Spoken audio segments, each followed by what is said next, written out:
ሰላም እንዴት ናችሁ? እኛ ሰላም ነን፣ እግዚአብሔር ይመስገን። እግዚአብሔር ይመስገን ብሏችኋል።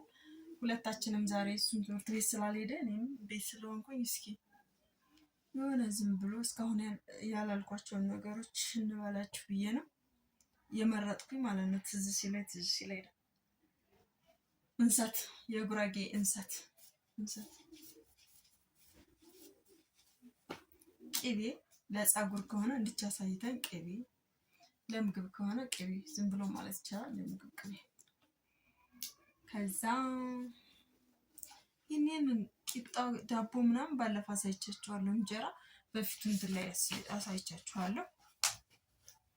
ክክ ነው እሱ። መቀቀል በሱ እንደዚህ ጭብጥ እናደርገዋለን። ሳላሳያችሁ አልቀርም። በሱ ጥብስ ገልበጥ ሳላሳየው ይሄንን ገንፎ፣ አሳ እንዲች ነው የምንላት፣ ወይንም እንዲህ ሁለትም ዱቄት፣ ይሄው ጨው፣ ሙዝ አንድ ጣት ነው እንጂ አባቴ አንድ ጣት ነው። ጠላ እናቶቻችን እንዳርገ ያነሱል። ጠጅ ደግሞ ይቺው የጠጅ ብርሌዋን እንዲቻርገን ነው የምንይዛታ፣ እንዲቻርጎ ማለት ነው። ሽንኩርት፣ ቀይ ሽንኩርት ከሆነ ስለሚያቃጥል እዚህ ጋር እናሳይና መክተፍ ነው። ምንድን ነው የምታሳዩ አንተ? ወይን ሰላጣ፣ በሰእጃችን ሰላጣ፣ ቆስጣ በቀጭ ማለት ነው። ቆስጣ፣ ቲማቲም ቀይ አሳይቶ፣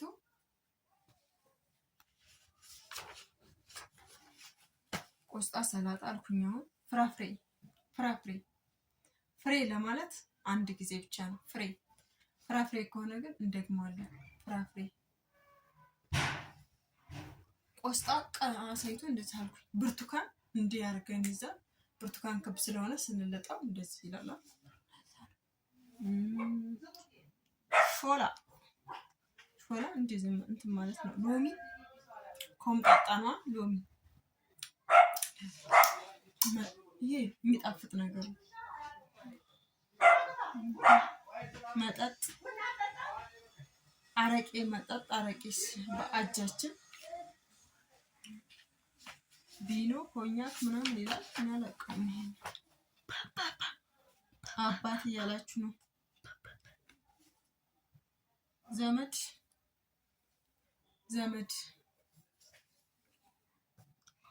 አባት በተከታታይ ስለመጣ ብቻ መጽሐፉ ላይ እያሳየ ነው። አባት፣ እናት፣ ሴትዬ ነው፣ ወንድዬ ነው፣ ሴትዬ ነው። ጋብቻ እንዲህም አለ፣ እንዲህም ቀለበት ማስገባት አለ። እጮኛ እንዲህም አሳይተውናል። ፍቅረኛ እንደማለት እንዲህም አሳይተውናል። የልብ ቅርጽ በግራ ጎን በኩል ትገኛል። እንደዛ ማለት ነው። ፍች ወይንም ባል ተመሳሳይ ነው። ሰው ልጃገረድ፣ እርሱ፣ እርሷ፣ የእርሱ፣ እርስ በርስ፣ አሳዳጊ ወይም ዘመድ፣ አበልጅ ከሆነ አበልጅ፣ ክርስትና እናት፣ ክርስትና አባት፣ ባዳ፣ ልጆች፣ ህፃን ከሆነ ይሄው እንዲህም አለ። በጣም ህፃን ከሆነ እንዲህም አለ። ወይዘሮን ነው የሚያሳያችሁ። ወይዘሮ ህፃንን ነው የሚያሳያችሁ። አቶ፣ ህፃን፣ ይሄማ መረብ ነው። ህፃን እንዲህ ነው። ህፃን ትንሽ በጣም ትንሽ ልጅ ነው።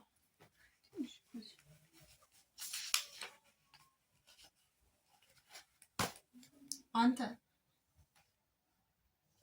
ያንተ፣ ሌላ እንደሱ አይደል። ሌላ ሌላ መጽሐፍ አለ ለማለት ይሄው ለምን እንዴት ነገር ግን ምንድነው እያሳያችሁ ያለው? አንዳንዴ እሱ መጽሐፉን ሳይላንጉቹን ብቻ እንዲካሳየው እንደዛ ነው። አንዳንዴ ምንድነው እያሳየ ያለው? ለማንኛውም ነገር እሺ፣ ለምን እንዲህ አይደለም ለምን አዎ አይደለም፣ ተሳሳኬ ለምን ይሄኛው እቺኛዋ ነኝ እንጂ ለምን እንጂ ያው ባባ ይሄኛው ሳይት እያሳየ ነው። ይሄኛው እያሳየ ነው። ይሄን መጀመሪያ ያው በነገራችን ላይ አንድ ሳይድ ብቻ ነው የሚይዙት። ትልቁ ችግር በጣም ይቸኩላል እና ይፈጥናል። ለምን እንዲህ ነው እንዲህ አይደለም። ለምን ተመሳሳይ አይደለም። ለምን ይሄማ ጥቁር ነው። እንዲህ ነው ቆሻሻ ነው። ይሄ ንጹህ። ለማንኛውም ለዛሬ ለአሁኑ እስኪ እዚህ ላይ ይብቃንና ቀጣይ ክፍል ደግሞ አረፍተ ነገር እንመስርትላችሁ።